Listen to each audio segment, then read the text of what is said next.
Hi, my name is Shavena, and I'm the Outreach Lead and Independent Sexual Violence Advisor for ANBU UK. Today we have with us Anisha, who is a barrister from Mountford Chambers and has experience in child sexual abuse cases.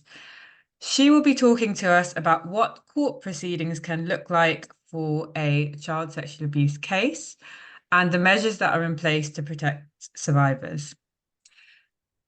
It's important to bear in mind that not everyone chooses to report, and the decision is one that survivors shouldn't be pressured into taking.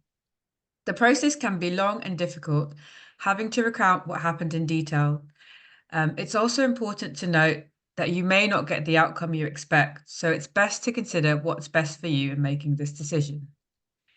If you do decide to go ahead and report, or if you just want information on what the processes can look like, then this video will provide details of what the proceedings can look like. So just to start off, Anisha, is there anything we should bear in mind in terms of legal terminology? As sometimes it can go over our heads a bit. Thanks, Shavena, for the introduction. Hi, everyone. Yes, absolutely. In the UK legal system, we refer to the person making the allegation as the complainant, the alleged perpetrator as the defendant, and when the defendant is found or pleads guilty, the complainant is then referred to as the victim. Right. So in terms of the first question, it would be good to know a bit more about what happens after a disclosure is made to the police. What are the next steps Sure. after that? So once a person decides to make an allegation to the police will arrange to take a full account from them of all the details. And for most allegations, that might mean a witness statement, but for more serious sexual offences, that would be in the form of a video recorded interview. So this is where the complainant will be sat in a room with a fully trained officer. There'll be a camera in the corner, and the officer will be asking them very open-ended questions to elicit all the details of their account and all the salient points. This account is very important as it forms the basis for the charges that follow. So, when we're dealing with historic sexual offences, usually the only evidence will be the complainant's account due to the lapse in time. So that's why it's so important. And also because the video recorded interview is in fact then substituted as the person's evidence in chief in court. So what that means is, I mean, most people will be aware by watching trials on TV or maybe their experience on jury service that a complainant will get into the witness box and have to explain their account to the jury. So this is where the video recorded interview comes into play because essentially it removes that step and replaces the need for the complainant to do that and having to repeat events. So once the complainant provides the account and any further evidence that they might have, the defendant is arrested and then the defendant is interviewed. And that interview is the defendant's chance to give their version of events, which they might choose to do, or they might exercise their right to a no comment interview. A charging decision is then made by the Crown Prosecution Service, the CPS, based on all the evidence provided to them by the police. So at that point, it's considered whether there are grounds to prosecute. Okay, so would you be able to take us briefly through what that process looks like?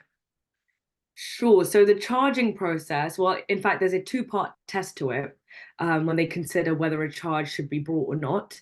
The first part is the evidential stage, and the second part is the public interest stage. So the evidential stage considers whether the evidence is reliable, credible, admissible, whether it's sufficient. And the public interest stage considers whether the prosecution is in the public interest. I mean, that would consider how serious the offence is, the level of harm, the culpability of the offender, the impact the offence would have had on the community, and whether a prosecution is even proportionate. Of course, that's particularly difficult. It's a high bar to reach when it's a historic case because complainants are having to often grapple with memories of events and physical evidence is usually non-existent. So it is quite hard to find prosecutions in these types of cases. But if a charge is brought, then that initiates the court process. So once the defendant has been charged, they'll need to attend court. So Would a complainant need to be present throughout the whole court process? No, there are actually multiple court hearings, but the complainant does not need to attend court unless it's for the trial or optionally for the sentencing exercise. So if the defendant decides to plead guilty to the offences, then there will be no trial, and the victim will actually be given a chance to provide something called a victim impact statement.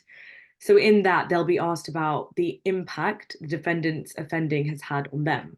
And then during sentence, that will actually be read out by the prosecutor, or the individual can choose to come to court and read it themselves. This is something that the judge takes into consideration when deciding the sentence for that person. If, however, the defendant decides to go not guilty, then of course the matter will go to trial. If it goes to trial, there'll be many case management hearings, setting down timetables, working towards a trial. And it can be a very prolonged process, but the complainant will only need to attend for trial. What happens on the day of the trial? So on the day of the trial, the only time the complainant will really need to be in the courtroom is to give evidence. And of course, we've just spoken about that video recorded interview. So that will first be played to the jury in the absence of the complainant. The prosecutor will then call the complainant to give evidence. The prosecutor might have a few questions just to clarify a few points, and then they will hand the complainant over to defense for cross-examination. So the complainant's involvement actually comes to an end in the trial process once they've given evidence. The complainant can then choose to watch the trial in the public gallery, but many choose not to. They'll be made aware of the verdict either way. But if the defendant after the trial is found guilty, then that sentencing exercise will take place. And if they're not, then the case comes to an end at that point. Thank you, Anisha, for talking us through the next steps after a survivor decides to report, including if the case goes to trial and what that looks like. In the next video, we'll be delving a bit deeper into what protection measures are in place for survivors, in terms of the court process. So yeah, do tune into that video to find out more information. Thank you.